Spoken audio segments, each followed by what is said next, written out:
This is the Roses of Heliogabalus, one of my favourite paintings of all time. Painted in 1888 by Sir Lawrence Alma-Tadema, it is an image that intertwines Victorian morality and symbolism with the history of the Roman Empire. A masterpiece that may well be the most beautiful depiction of murder you have ever seen. A real and horrifying account of a banquet hosted by the cruel Elagabalus, one of the most despised and controversial emperors in Roman history. Marcus Aurelius Antoninus was only 14 years old when he became Roman emperor in the year 218 Common Era. His name, Elagabalus, or Heliogabalus, was inherited from his family's role as high priests of the Syrian sun god Elagabal. For this reason, upon ascending the throne, he displaced Rome's chief deity, Jupiter, and elevated Elagabal in his place. During his brief 4-year reign, Elagabalus scarred Roman society and the historical record with a lifestyle defined by excess and indulgence. Continuous scandals surrounded him, born from a corrupt way of life and his relentless violation of sexual, religious, and social norms. Elagabalus was bisexual and likely transgender. He took both male and female lovers, entered into an unofficial marriage with a man, wore women's clothing, and ultimately alienated nearly everyone who had once supported his rule. And nothing reveals the depth of history's revulsion toward this emperor more clearly than the manner of his death. Just 4 years after coming to power, Elagabalus was assassinated at the age of 18 on the orders of his own grandmother. According to the Historia Augusta, Elagabalus once invited his guests to the imperial palace for a night of indulgence and excess. After hours of heavy drinking and the constant exchange of sexual partners, the guests were left hopelessly drunk and exhausted. They lay sprawled across the chamber, bodies slack, still basking in the pleasures of excess and endless entertainment. Then suddenly the ceiling above them opened. Petals began to fall. At first, the soft sound of their descent only heightened the dreamlike beauty of the banquet, filling the air with a gentle, intoxicating fragrance. But it did not stop.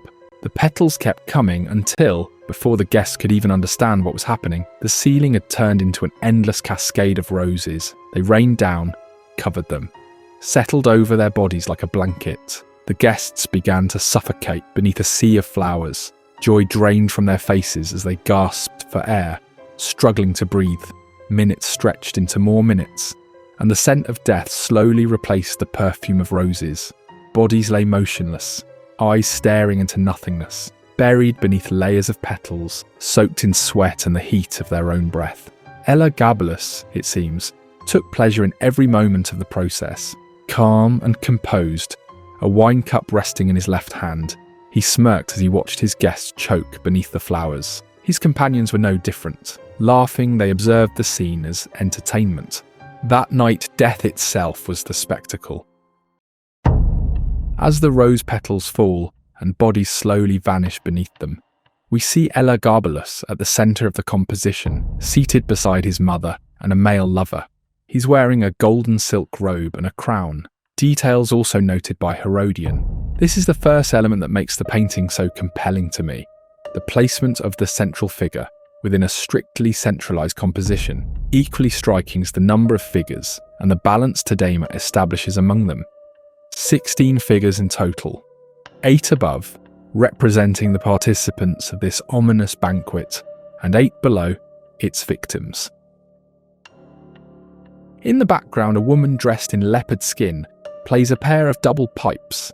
She's a Maenad, one of the ecstatic female followers of Dionysus. In ancient tradition, Maenads embodied ecstatic madness, women who abandoned restraint through wine, music, and dance. Their joy was never innocent. It was dangerous, intoxicating, and inseparable from violence.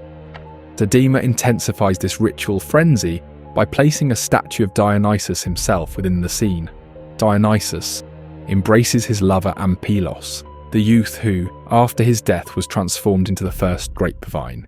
At the god's feet rests a panther, the animal most closely associated with Dionysian cults and rituals. This god's presence is not merely decorative. The statue frames the entire scene as a ritual of excess and reinforces the chilling indifference of Elagabalus an emperor who oversees death as if it were a form of entertainment. As guests suffocate beneath the cascading roses and the imperial court watches in silence, Alma-Tadema uses guiding lines of vision to connect the agents of power with their victims. Yet only two figures appear fully aware of what is unfolding. A man who looks anxiously toward Elagabalus, as if searching for reason or mercy, and a woman on the right side of the painting, the only figure who looks directly at us. That gaze breaks the boundary between painting and viewer. In this moment, moral distance collapses. We are no longer observing a Roman anecdote from afar. We are standing inside the banquet, sharing the same silence, the same refusal to intervene. In her hand she holds a pomegranate, a fruit dense with meaning. In ancient Greek culture, the pomegranate symbolized death and the underworld. In Jewish tradition, it signified righteousness.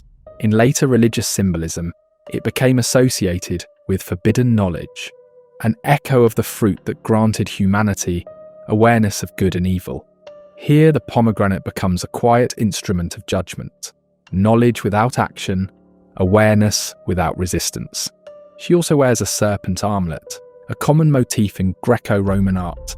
In antiquity, the serpent carried layered meanings: lust and temptation, hidden danger, power and control. In this context, the armlet aligns perfectly with the atmosphere of excess, sensuality, and moral decay within Elagabalus's court, like the banquet itself, beautiful on the surface, deadly beneath.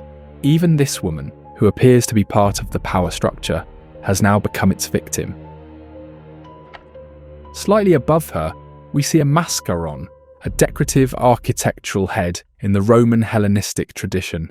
Mascarons were stone or bronze faces placed on fountains, platforms, or palace walls, often male, bearded, expressionless or stern, sometimes resembling river gods or theatrical masks.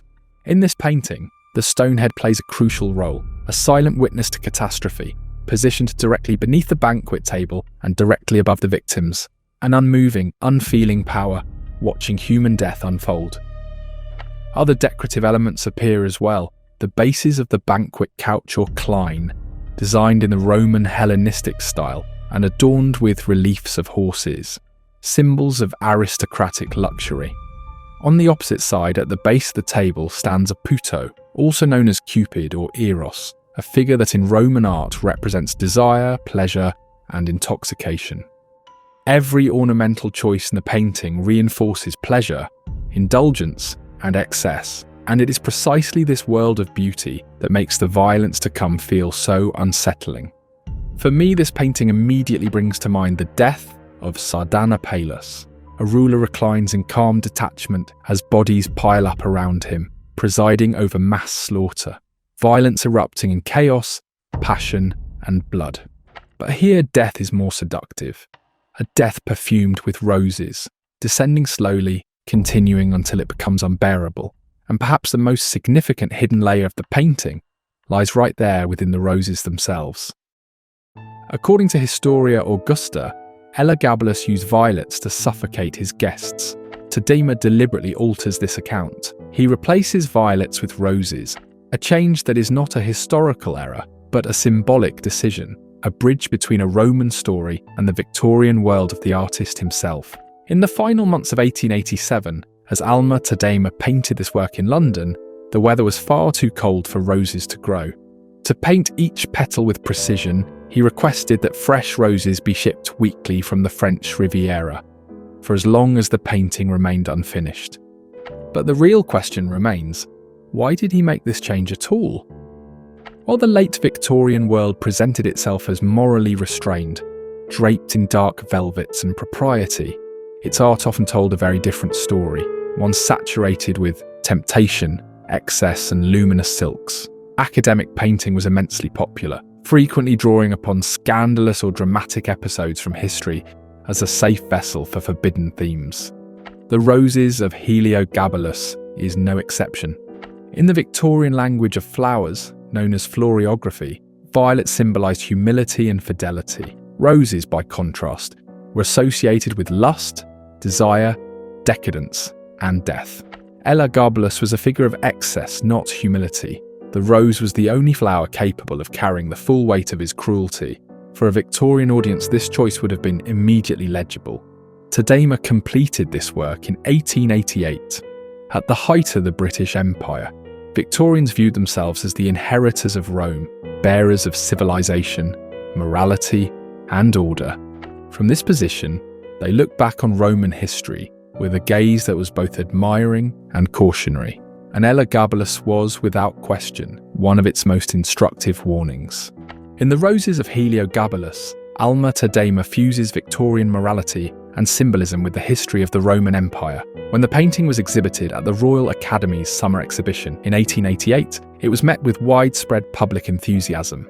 Victorian audiences, in particular, were drawn to classical narratives that could be read as moral lessons.